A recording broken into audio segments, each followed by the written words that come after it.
Vamos a hablar de otro tema, vamos a platicar en este espacio con el doctor Luis Carlos Ugalde, que hizo un ejercicio muy interesante, como todo lo que siempre hace en sus análisis. Luis Carlos Ugalde es director del INE y también director actual de Integralia, esta gran consultora política. Se puso a analizar las 16 iniciativas, las leyó una por una a detalle, las 16 iniciativas de ley que fueron aprobadas al vapor, sobre las rodillas, como suelen hacerlo, y bueno, sin leerlas siquiera, los diputados y senadores de Morena las votaron, que incluyen temas bastante graves, entre ellos la invasión a la privacidad de los mexicanos, las facultades que le dan al gobierno para espiarnos, muchos temas delicados que van a ir emergiendo, el que vayan a tener todos nuestros datos biométricos, por ejemplo, es otro de estos temas. Vamos a saludar con gusto al doctor Luis Carlos Ugalde. Qué gusto, doctor, muy buenas tardes. Salvador, muy buenas tardes. Oiga, usted sí hizo la tarea, se puso a hacer lo que no hacen los diputados y los senadores del oficialismo, no sé si algunos de la oposición también, pero se puso a leer estas iniciativas de ley. ¿Qué fue lo que encontró, doctor?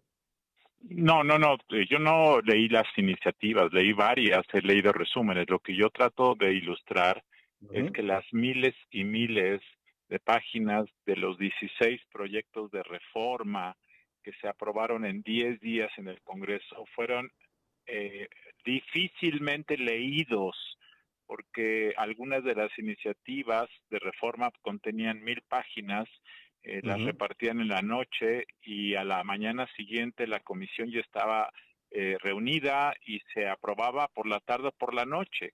Y esto sí, fue un ciclo de 16 proyectos de reforma aprobados, es decir, miles y miles de páginas que no tuvieron la deliberación de asuntos fundamentales como es el tema de la privacidad, como es el tema de la seguridad, de la inteligencia, de la ujú, competencia económica, de las telecomunicaciones, entre muchos otros temas.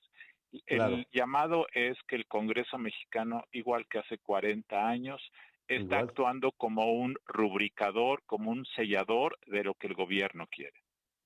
No las leyó todas, el doctor Ugalde, pero seguramente leyó mucho más de lo que muchos senadores y diputados. Hubo algunos que ni siquiera las ojearon, vaya, otros hasta usaban la inteligencia artificial para saber de qué se trataba.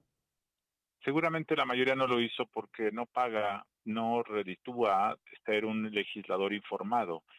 Ujú, En el entorno actual, y está ocurrido desde 2018, la hipermayoría de Morena se impone, no hay mucho interés en debatir, en escuchar, en modificar, y esa actitud es lo que deriva en que el Congreso se haya convertido en algo bastante irrelevante, salvo claro. cuando dentro de Morena surgen algunos conflictos y le bloquean a la presidenta algunas de sus iniciativas. Eso ha ocurrido. Pero fuera de esos dos o tres temas, el Congreso Ujú. rubrica, la mayoría de las decisiones se toman en el gobierno se decide qué va, qué no va, y el Congreso en ese sentido se ha vuelto bastante irrelevante. Ahora, esto es delicado. Bien dice usted, no es la primera vez que pasa. Tuvimos en su momento mayorías del PRI que también eran borregos, que también votaban lo que les mandaban en el gobierno. Los panistas tampoco fueron muy distintos, pero hoy estamos viendo niveles de verdad preocupantes porque se discuten temas que son, como bien decía usted, muy delicados para la vida de los mexicanos y se aprueban en cuestión de horas, vaya, sin el mínimo análisis, sin una consulta a la población o a los sectores involucrados. Esto habla pues de que prácticamente lo que se está haciendo lo que la presidencia quiere, como en los viejos tiempos. Sí, sí, como en los viejos tiempos, así es.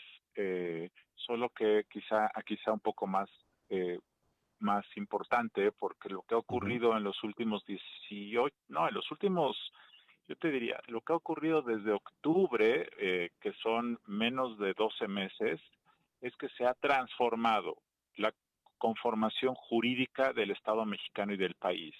El Plan C, que fueron ujú, 17 reformas, más este periodo extraordinario que fueron 16 reformas, son 33, han modificado completamente el sistema político mexicano y muchas de las reglas básicas del funcionamiento de la economía.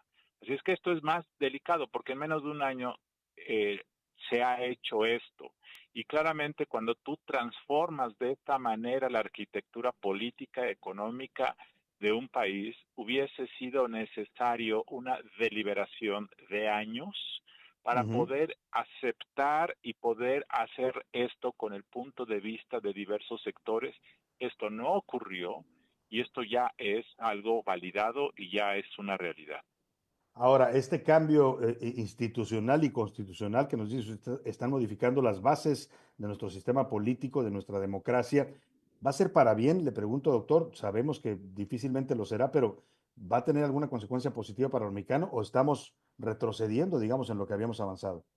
Bueno, habrá algunas cosas positivas de esto, por supuesto, pero yo creo que en el conjunto hay temas que serán muy regresivos. El principal tema es el tema de la reforma judicial, que se aprobó a fines del año pasado. Eh, pero en esto que se aprobó ahora y en lo que se aprobó en recientes semanas, me parece que la eliminación de los órganos reguladores autónomos es una regresión. Me parece que hay algunas medidas en materia de inteligencia, en materia de combate a la inseguridad que pueden ser buenas, pero sin los mecanismos de control pueden ser un problema en el futuro. Eh, entonces, hay cosas positivas, por supuesto, hay mejoras, hay afinaciones, Ujú. pero creo que el balance y la falta de una deliberación hace que en el saldo me parece que se trata de una regresión. Ahora, ¿cuál sería la intención de hacer este cambio tan profundo al sistema político, a la constitución, al sistema institucional del país? ¿Cuál es el objetivo del gobierno? Le pregunto porque empiezan a surgir versiones y hay incluso una declaración de la secretaria de Estado, Kristi Noem, que por ejemplo este tema de los datos biométricos que tanto preocupó aquí en México y que tanto preocupa todavía que el gobierno, un gobierno que no es nada cuidadoso, que tiene sistemas cibernéticos sin seguridad, va a tener todos nuestros datos biométricos. Pues dice la secretaria Kristi Noem que esto se lo pidieron directamente ellos, el gobierno de Trump, a la presidenta Sheinbaum y que ella aceptó. Al menos mereceríamos los mexicanos que se nos explicara los motivos, ¿no? Bueno, ¿qué hay detrás de esto? Pues es una nueva concepción del desarrollo del país. Lo que hay detrás de Ujú, esto, empezando con el plan C de López Obrador, es ujú, eh, transformar el sistema de separación de poderes en el cual México basó su desarrollo desde la Constitución de 1917. ujú, Ese es el concepto del plan C primordial, es garantizar que el poder ejecutivo, el gobierno prevalece y que todos los otros poderes se alinean a esta visión. Por eso se desaparecen los órganos autónomos, porque la visión de López Obrador es que el voto popular es lo que define el rumbo de un país y no puede haber poder ni órgano autónomo que contradiga esa visión de país. Ese es el tema nodal. Ahora, en el tema que tú comentas de que en materia de seguridad o de ujú, inteligencia, pues ujú. yo creo que sí hay la intención de dotar al Estado mexicano de más capacidades para poder Claro. combatir al crimen organizado, por supuesto.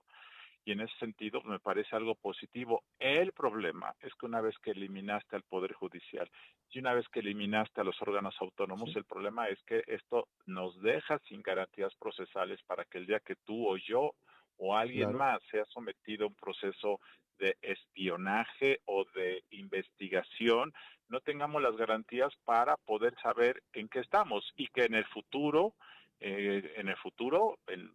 en los próximos años, eventualmente el Estado, el gobierno, puede usar esto Ujú, con fines políticos. Yo no claro, dudo que el claro. gobierno de Sheinbaum tenga buenas intenciones o quiera realmente combatir al crimen organizado, pero esto en manos de otro gobierno puede ser muy peligroso.